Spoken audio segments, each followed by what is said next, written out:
Il y a des pièces qui sont au FRAC à Rennes. Il y a 2 œuvres. Et ces œuvres, elles faisaient partie d'une même exposition qui a eu lieu à Brest en 2017. Et cette exposition, elle s'appelait Have You Seen Pentampon Rose? Alors, c'est en anglais et autrement, en français, si on voulait traduire, ça ferait Est-ce que vous avez vu Rose Pentampon?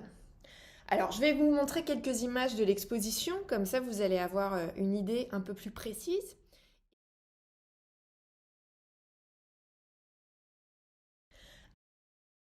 Alors, comme je vous l'ai dit, Rose Pentampon, c'est un personnage. Et en fait, tout ce travail, c'est autour de ce personnage. Euh, j'ai mené en fait cette espèce de recherche pendant 6 ans, car pour écrire l'histoire de Rose Pentampon, je devais voyager hors de mon pays d'origine. Et pour voyager, il fallait que je trouve des sous, des bourses ou des lieux pour m'accueillir, qui s'appellent des résidences. Alors, en gros, j'écrivais un épisode par an et c'était des performances. Dans ces performances, il y avait de la musique, il y avait du texte, il y avait de la danse, il y avait des acteurs. Mais l'héroïne principale, Rose Pentampon, c'était moi, en fait, qui la jouais. Et elle ne parlait pas, mais elle savait montrer, en fait, ce qu'elle ressent, peut-être par des expressions du visage très fortes, genre,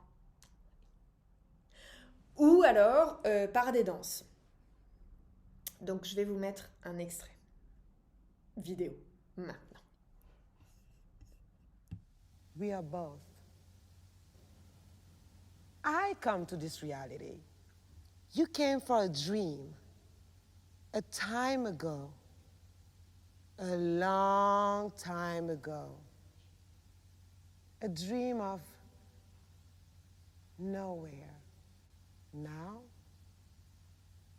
where?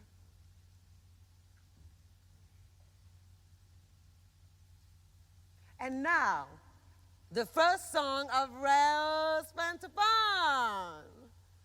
Thanks, Rose. Stay there for us.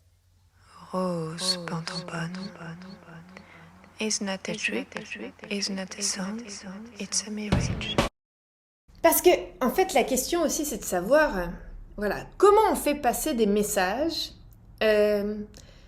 si on ne connaît pas la langue ou si on ne peut pas parler. Vous, en fait, comment vous faites ou comment vous feriez passer un message? On utilise en fait beaucoup, comment dire, les mimiques, le visage, ou on utilise aussi ses mains ou son corps pour faire passer des choses. Et puis en tout cas, dans mon projet, Rose ne parlait pas, mais il y avait un groupe de personnages en fait qui parlaient pour elle. Ce groupe de personnages, il s'appelle le cœur. Alors, pas le cœur C-O-E-U-R, mais le cœur C-H-O-U-R. Et ça vient en fait, cette idée de cœur, ça vient de la tragédie grecque antique. C'est un peu l'ancêtre du théâtre européen. La tragédie grecque, c'était aussi des acteurs, des voix, du texte, de la musique, de la danse. Mais malheureusement, aujourd'hui, tout a disparu, sauf certains des textes. Vous savez, c'est un peu à l'image en fait de ces statues, vous voyez, grecques ou romaines que vous voyez dans les musées, comme le Louvre, que vous voyez à la télé ou sur les affiches. Ces statues, elles sont toujours blanches. Et en fait, ces statues, à la base, elles n'étaient pas du tout blanches. Elles étaient très très très colorées. Mais c'est le temps qui a effacé les couleurs. Et étant donné que le temps a effacé les couleurs, l'histoire a aussi effacé les couleurs. Donc pendant, en fait, des siècles, on a pensé que ces statues étaient blanches. Mais enfin bon, pour revenir à Rose, ce cœur qui parle, il parle pour elle, il la raconte, mais il ne l'aime pas trop.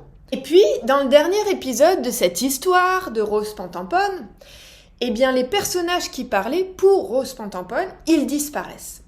Et c'est Rose Pentampon qui se retrouve sur scène et qui va parler d'elle, de ce qui fait qu'elle est ce qu'elle est.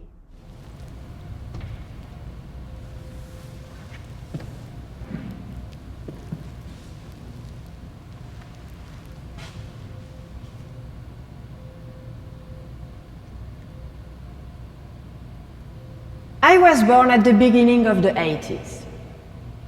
Oh, I know what you are thinking. Not so old! You mean not so young? Thanks. Oh, you're welcome. You were about to start? I don't know my father. I mean, I know who he is, but he didn't acknowledge me.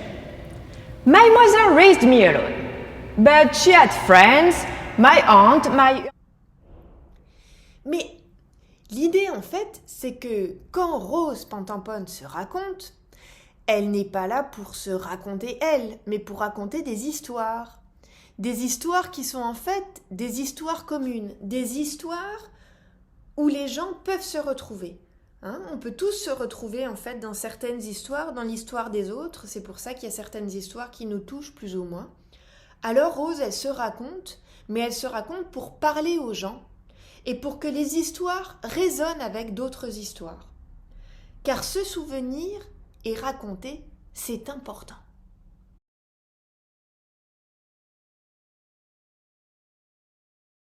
Pour les tables, on voit le numéro 33. Hein. Chacune des tables a le numéro 3 sous son plateau en verre.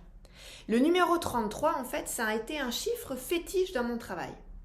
Par exemple, quand j'étais petite, quand on allait chez le docteur, quand il voulait regarder notre gorge, il nous disait « Dites 33 !» Alors, j'ai récupéré cela. Miss Non and Mr. Miss Non and Mr. Miss Non and Mr. Miss Non and Mr. Miss Non and Mr. First episode. First episode. 33! 33! Hey, Mr. Peanut! Hello, Miss Known. The weather is with us today. Maybe a bit windy. Mais j'oubliais, Mr. Peanut. We need to introduce ourselves to the spectators. Mr. Peanut is not Santa Claus. Miss Known is not a wig. Mr. Peanut is not petrol. Miss Known is not a lift. Mr. Peanut is not a dancer. Miss Known is not pendula.